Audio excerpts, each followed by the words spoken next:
Photographically, this picture recalls various previously utilized motifs, but the principal sensation derived from this composition is of an abstracted eroticism, reflected in remote linear and planar approximations of the feminine anatomy, and in the pale skin color, emanating a tenderly rose and bluish aura.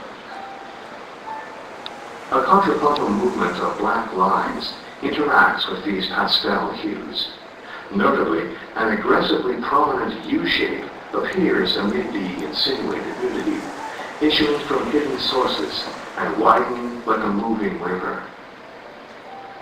Improvisation 18, with tombstones, 1911. The absence of hierarchical order in this painting is characteristic of the works of 1910 and 1911, as Kandinsky explored new territory. Improvisation 19, 1911. The discontinuity between the figures, who are rendered with rough black brushstrokes, and the background of the painting, a broad mottled area of variations on blue, and a warm red border with touches of yellow and green, makes it impossible to speak of color and line as two independent, almost unrelated structures. The harmony of the colors would be just as intelligible without the representational sketch. The insubstantial figures are hardly more than a way to emphasize the tension at the edges of the painting.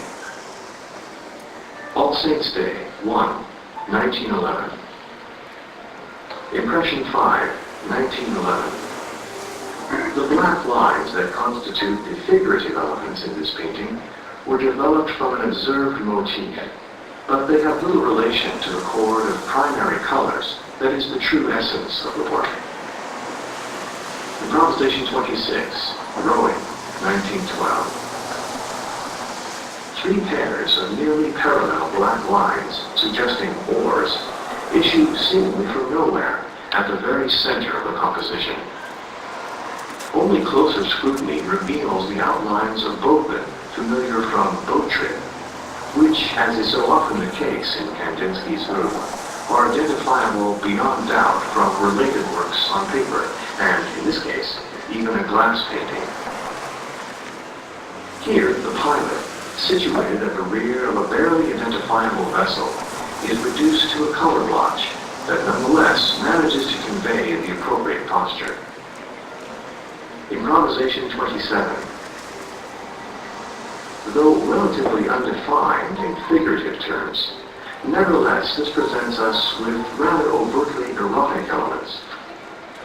Embracing and reclining couples are rendered either in an emphatic color contrast, red and green, or even black and white, so as to stress the duality of the sexes, or, conversely, in an even tonality, perhaps to indicate the transcendence of that duality through the act of love.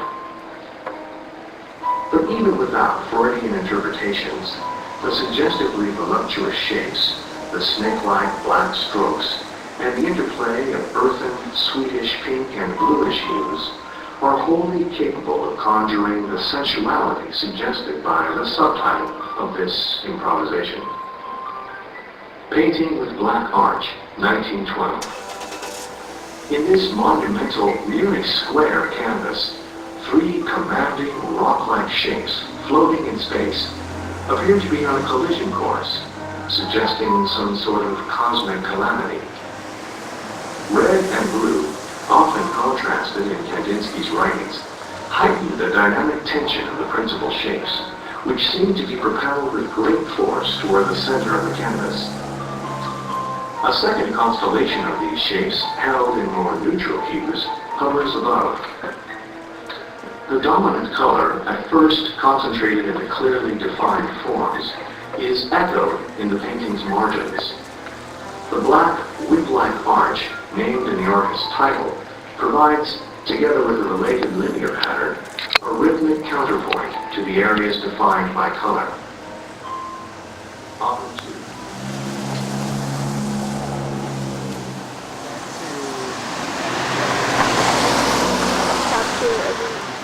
Oh, you're actually... on or not?